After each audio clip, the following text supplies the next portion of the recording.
ಎಲ್ರಿಗೂ ನಮಸ್ಕಾರ. ಮಾಧ್ಯಮದವ್ರಿಗೆ ಮೊದಲನೇದಾಗಿ ಧನ್ಯವಾದ ಹೇಳಕ್ಕೆ ಇಷ್ಟಪಡ್ತೀನಿ.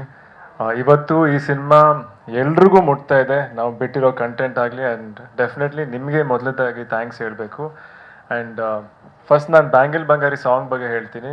ಇವತ್ತು ತುಂಬ ಜನ ರೀಲ್ಸ್ ಮಾಡಿದ್ದಾರೆ, ಚಿಕ್ಕ ಮಕ್ಕಳು, ವಯಸ್ಸಾದವರು, ಜಿಮ್ಗಳಲ್ಲಿ ಎಲ್ಲ ಥರದ ಜನ ಸಾಂಗ್ನ ಇಷ್ಟಪಟ್ಕೊಂಡು ಡ್ಯಾನ್ಸ್ ಮಾಡ್ತಿದ್ದಾರೆ. ಅದನ್ನ ನೋಡೋಕ್ಕೆ ತುಂಬ ಖುಷಿ ಆಗುತ್ತೆ. ನಿಜವಾಗ್ಲೂ ಅವ್ರಿಗೆಲ್ಲ ಏನು ಹೇಳಬೇಕಂತಲೇ ಗೊತ್ತಿಲ್ಲ. ಬಟ್ ಡೆಫಿನೆಟ್ಲಿ ಅವ್ರು ಎಲ್ಲರೂ ನಮ್ಮ ಮನಸ್ಸಲ್ಲಿ ಇರ್ತಾರೆ. ಆ್ಯಂಡ್ ಈ ಸಿನಿಮಾನ ಖಂಡಿತ ನೀವೆಲ್ಲರೂ ಎಂಜಾಯ್ ಮಾಡ್ತೀರಾ. ರೋಹಿತ್ ಸರ್ ಹೇಳ್ದಂಗೆ ಏನು ವೈಬ್ ಇದೆ ಅಂದರೆ, ನಾವು ಹೇಗೆ ಮಜಾ ಮಾಡ್ಕೊಂಡು ಮಾಡಿದ್ದೀವಿ ಸಿನಿಮಾ ಅಂದರೆ ತುಂಬ ಖುಷಿಯಾಗಿ ಮಾಡಿದ್ದೀವಿ. ಆ್ಯಂಡ್ ಇವತ್ತು ಅದೇ ಎನರ್ಜಿನ ನೀವು ಇವತ್ತು ಸಾಂಗಲ್ಲಾಗಲಿ ಟೀಸರ್ ಆಗಲಿ ನೀವು ನೋಡ್ತಿದ್ದೀರಾ.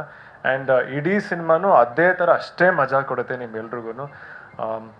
ಸರ್ ಹೇಳಿದ್ರು ಸ್ಟ್ರಿಕ್ಟ್ ಆಫೀಸರ್ಸ್ ಥರ ಇಬ್ಬರು ಕೆಲಸ ಮಾಡಿಸಿದ್ದೀನಿ ಅಂತ. ಬಟ್ ಇವಾಗ ನಿಮಗೆ ಸ್ಕೂಲ್ ಅಥವಾ ಕಾಲೇಜಲ್ಲಿ ಫೇವ್ರೆಟ್ ಟೀಚರ್ಸ್ ಅಂತ ಇರ್ತಾರಲ್ಲ, ಸೊ ಆ ಥರ ನನ್ನ ಫೇವ್ರೆಟ್ ಟೀಚರ್ಸ್ ಇವರು ಚೆನ್ನಾಗಿ ಪಾಠ ಕಲಿಸಿದ್ದಾರೆ ನನಗೆ. ಅದಕ್ಕೆ ನಾನು ಕೂಡ ಚೆನ್ನಾಗಿ ಮಾಡಿದ್ದೀನಿ. ಆ್ಯಂಡ್ ನನ್ನ ಬಗ್ಗೆ ಹೇಳ್ಬೇಕಂದ್ರೆ, ಈ ಸಿನಿಮಾಲಿ ನೀವೆಲ್ಲರೂ ನನ್ನನ್ನು ನೋಡದೇ ಇರೋ ಥರ ನೀವು ನೋಡ್ಬೋದು ಈ ಸಿನಿಮಾನ. ಸೊ ಅದನ್ನು ನಾನು ನಿಮ್ದೆಲ್ಲರೂ ಅಭಿಪ್ರಾಯನ ತಿಳ್ಕೊಳಕ್ಕೆ ಕಾಯ್ತಾ ಇದ್ದೀನಿ. ಜುಲೈ 18ನೇ ತಾರೀಕು ರಿಲೀಸು. ಆ್ಯಂಡ್ ಇವತ್ತು ನಾನೆಲ್ಲಿ ನಿಂತಿದ್ದೀನಿ ಅಂದರೆ, ಇವತ್ತು ನಮ್ಮ ಇಡೀ ತಂಡ ಅದಕ್ಕೆ ಮೇನ್ ನನ್ನ ಬ್ಯಾಕ್ ಬೋನ್ ಅಂತ ಹೇಳ್ತೀನಿ.